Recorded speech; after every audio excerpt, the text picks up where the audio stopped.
حضور یہ یعنی اس کے سب کی ان کی پرورش، ہر دیکھ بھال، ہر ضرورت کے لیے اللہ تعالیٰ وہاں بھی ہوگا ان کے لیے. ٹھیک ہے.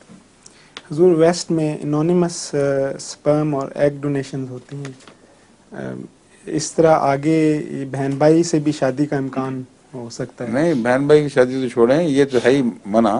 جی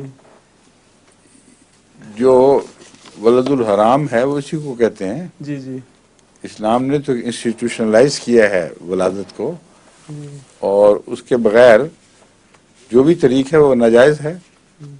یا ایک ناجائز ہو گیا تو اگلے ناجائز پہ آپ کو کیا فرق پڑتا ہے؟